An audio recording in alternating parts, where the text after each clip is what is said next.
Depuis le début du mois de mars, les tensions montent autour d'un projet de loi que le gouvernement a voulu faire adopter, et c'est un projet de loi dit des agents de l'étranger. Donc c'est une copie de la loi adoptée en Russie en 2012, en juillet 2012 plus exactement, et cette loi vise quasiment toutes les ONG, toutes les organisations de la société civile et les médias géorgiens, en les obligeant de se déclarer en tant qu'agents de l'étranger. Agents de l'étranger parce qu'il y a peu d'organisations non gouvernementales en Géorgie ou les médias qui ne sont pas du tout financés des fonds venant soit de l'Union européenne, soit des agences d'aide internationales ou des États-Unis ou d'autres pays occidentaux. C'est la copie ou l'adoption de cette loi montre très clairement une évolution, l'accélération de cette tendance qui est ancienne de la Géorgie, de se déplacer vers l'orbite russe. Et ça arrive à un moment très mal choisi parce que la Géorgie officiellement a posé sa candidature à l'adhésion à l'Union européenne et depuis un an, la Géorgie n'a pas eu le statut du candidat, justement à cause des tendances autoritaires de son gouvernement, à cause de ce rapprochement accéléré avec la Russie. Mais depuis quelque temps, ce gouvernement, la société a l'impression que ce gouvernement sabote ce processus en adoptant des lois qui sont totalement incompatibles avec l'intégration européenne. Ça a été explicitement dénoncé par la Commission, par le service extérieur, par les ambassades représentant les pays européens, mais le gouvernement géorgien a voulu forcer le Parlement à adopter cette loi dans les délais réduits. Évidemment, il y a eu une réaction de la société. Depuis plusieurs jours, les manifestations continuent sur la place devant le Parlement géorgien. C'est le lieu habituel des manifestations sur l'avenue Rustaveli. Et cette fois, ces manifestations ont eu raison du gouvernement. Il y a eu des affrontements relativement violents, mais le gouvernement a vu une mobilisation très importante de la part de la population. Les segments qui auparavant étaient peu politisés ou qui ne s'engageaient pas forcément dans la rue étaient tous sortis. Il s'agissait même des représentants de la bureaucratie, niveau intermédiaire ou inférieur, les jeunes, cette fameuse génération Z qu'on critiquait souvent à cause de son absence de politisation. On les accusait d'être un petit peu centrés sur eux-mêmes. Ils étaient tous sortis dans les rues de Tbilissi et le gouvernement a compris que la mesure devait être retirée. Ceci dit, il est trop tôt de crier victoire. Il s'agit d'une victoire, d'une petite victoire, d'une bataille, mais la guerre reste à gagner parce que le gouvernement continue à pousser dans cette direction. Le Premier ministre est intervenu hier à la télévision disant que parmi les participants, il avait aperçu des personnages déguisés en uniforme sataniste. Donc quand on évoque le mot sataniste, ça renvoie directement au vocabulaire employé par Vladimir Poutine ou par les idéologues russes qui, par exemple, depuis l'invasion de l'Ukraine en février 2022, parlent des nazis, des satanistes contre lesquels ils se battent. Donc on voit que ça résonne, ce genre de propos renvoie tout de suite au manuel manuel russe, comme on dit, le Russian Playbook, qui justement essaye de mobiliser la population contre tout ce qui est Europe, valeurs occidentales, en recourant à ce vocabulaire religieux ou quasi-religieux, ce conservatisme véhiculé par l'Église, où d'ailleurs le gouvernement s'abrite derrière la religion. Le leader de la majorité disait que toutes ces organisations internationales, toutes ces organisations de la société civile qui étaient contre cette loi étaient en même temps contre la religion et contre l'Église.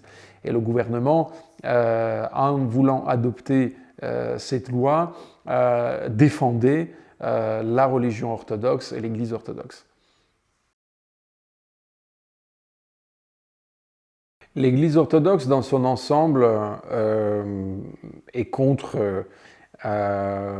ces organisations qui protestent contre l'adoption de cette loi.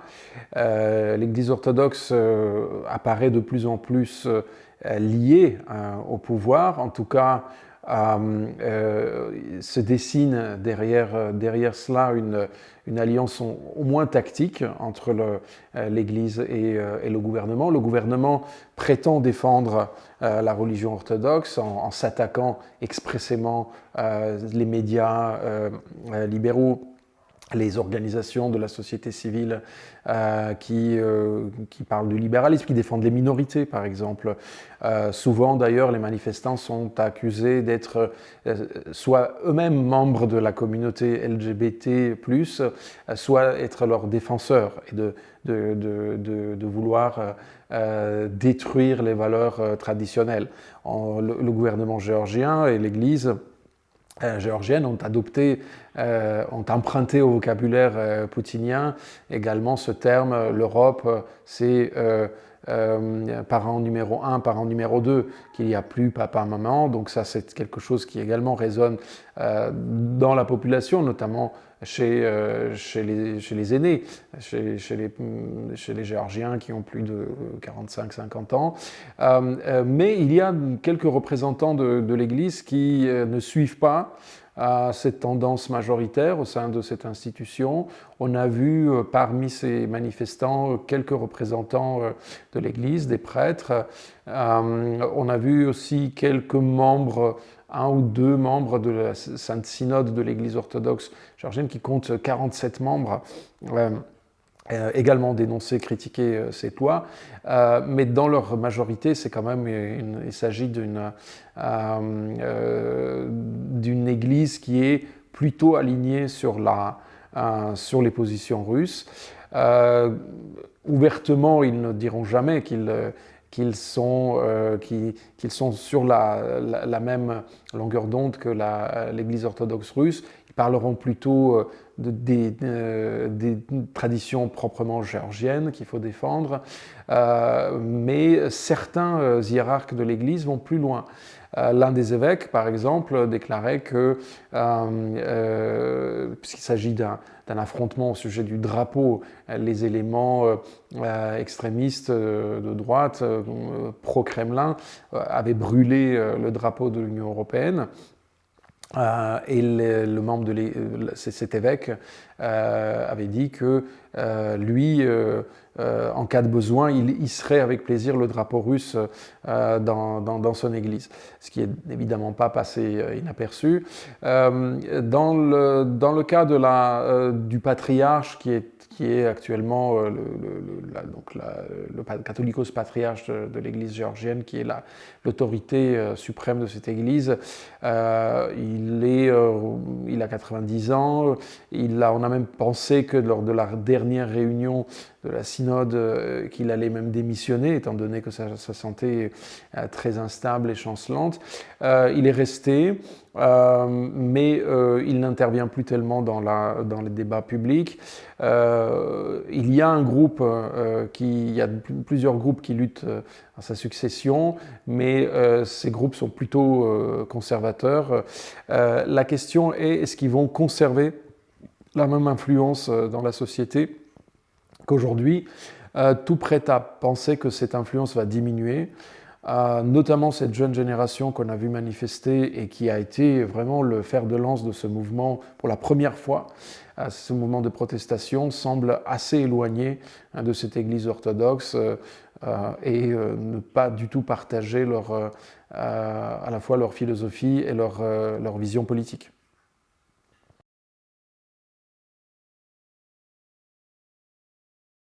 Je commencerai par la fin, donc l'attachement, l'aspiration à rejoindre l'Union européenne ou de devenir membre de la famille des nations européennes. C'est quelque chose d'assez puissant dans cette société. Dans tous les sondages d'opinion, depuis des années, c'est un chiffre qui est à peu près constant. Ça varie entre 75 et 80%.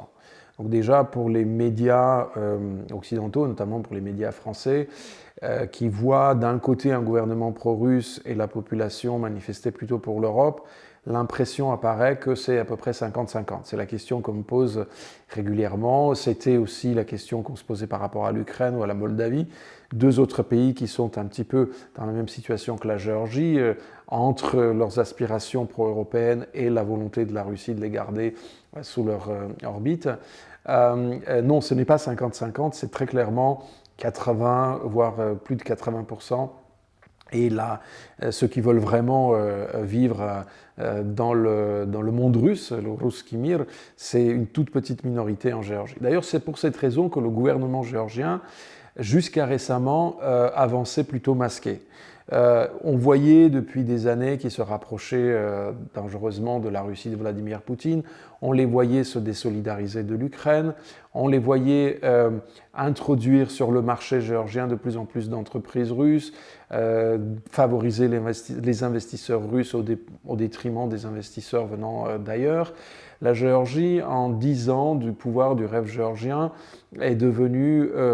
la Russie est devenue le premier partenaire économique de la Géorgie, alors qu'en 2012, à leur arrivée au pouvoir, la Russie occupait seulement une 5e place dans le commerce extérieur de la Géorgie. Avec le début de la guerre en Ukraine, des capitaux russes sont afflués en Géorgie massivement.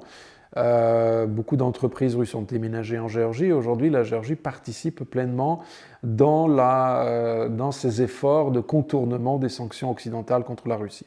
Cette année, dans les dernières plutôt, en 2022, la Géorgie a eu une croissance économique de 10%, qui est un taux très fort, mais cette croissance était en très grande partie liée à cette situation géopolitique et au contournement des sanctions occidentales contre la Russie. Ça a été dénoncé par les investigations indépendantes. Il y a eu plusieurs articles publiés par les journalistes, notamment dans le New York Times. Ursula von der Leyen a même cité la Géorgie parmi les pays qui aidaient la Russie à contourner les sanctions.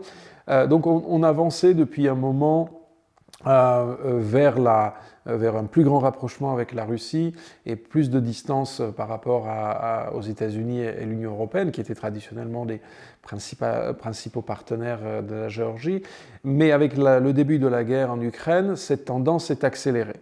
Cette tendance s'est accélérée parce que la Russie mène une guerre, c'est un front commun, c'est-à-dire que c'est un front contre l'Occident où la Géorgie, l'Ukraine et la Moldavie sont des lieux où ce front se développe.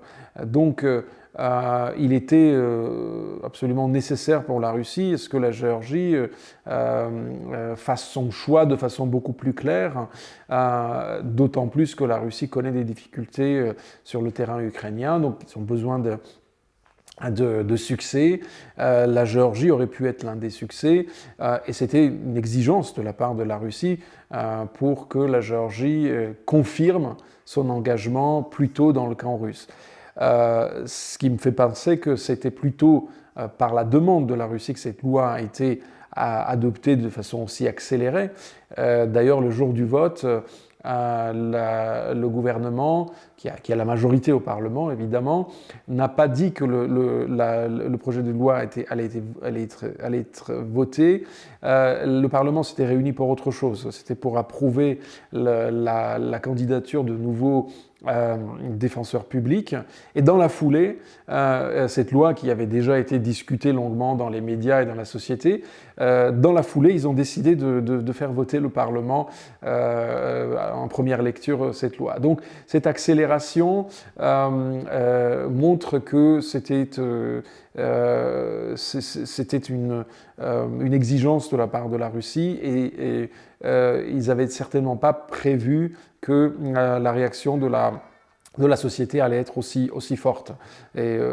Aussi forte. Donc, si les Géorgiens doivent décider entre les valeurs conservatrices et les valeurs occidentales, c'est un sujet en soi, en quoi elles sont contradictoires, etc. On a vu quand même que la majorité était pour ces valeurs occidentales, sans abandonner néanmoins ce qu'ils considèrent un peu comme étant les traditions géorgiennes. Attention, parce que c'est le gouvernement lui-même, tellement le vecteur européen est populaire dans le pays, n'ose pas opposer les deux. Ils ne disent jamais qu'ils sont pour l'abandon de l'intégration européenne, mais ils le disent non, on veut avancer vers l'Europe, mais avec nos valeurs. On veut avancer vers l'Europe avec dignité. Donc on doit adopter cette loi, ça fait partie de notre... en quelque sorte de notre ADN, de notre volonté de défendre l'Église et la religion, et l'Union européenne doit nous accepter en tant que telle. C'est un peu le vocabulaire emprunté également à Viktor Orban ou à certains conservateurs européens de droite. Alors, est-ce que le gouvernement est sincère et veut vraiment poursuivre l'intégration européenne? Je les doute. Mais en tout cas, c'est comme ça qu'ils présentent les choses. Leurs électeurs, il y a une partie de leurs électeurs qui sont pro-européens, mais conservateurs. Aujourd'hui, donc l'opposition, qui n'est pas forcément l'opposition n'est pas composée des gens athées, forcément opposés à l'Église. Sinon, ils n'auraient pas, à chaque élection, 40-45%. En Géorgie, d'après les sondages, les personnes qui se déclarent ouvertement athées ou religieuses représentent 1% de la population. Après, vous avez une quinzaine de pourcents qui considèrent que l'Église orthodoxe géorgienne n'est pas l'institution qu'ils considèrent comme étant, qui a leur confiance, en quelque sorte, mais plus de 80% de la population considère que l'Église orthodoxe géorgienne est une institution à qui ils font confiance. Mais donc parmi ces gens, il y a une bonne moitié, je parle de ces 80%, il y a une bonne moitié qui n'est pas prêt à sacrifier l'avenir européen de la Géorgie aux idéaux ou aux valeurs traditionnelles représentées par l'Église. Au sein de l'Église, il y a, comme je disais tout à l'heure, il y a une minorité qui pense que c'est tout à fait conciliable, mais s'il n'y avait pas le facteur russe aide aussi les gens qui est un repoussoir pour la majorité de la population, aide à prendre ce choix. En fait, le vecteur européen est le vecteur anti-russe avant tout en Géorgie. Et même si la Russie se présente comme garante des valeurs traditionnelles et des valeurs orthodoxes, l'aversion vis-à-vis de ce modèle, vis-à-vis de ce pays qui occupe aujourd'hui 20% du territoire géorgien, qui commet les crimes de masse en Ukraine, est telle que ce discours a un problème qui ne marche pas. Une minorité adhère à ce discours, considère que la Russie protège les valeurs traditionnelles et l'Europe, au contraire, tend à les faire disparaître. Mais la majorité des Géorgiens, y compris les croyants, n'adhèrent pas à ce discours.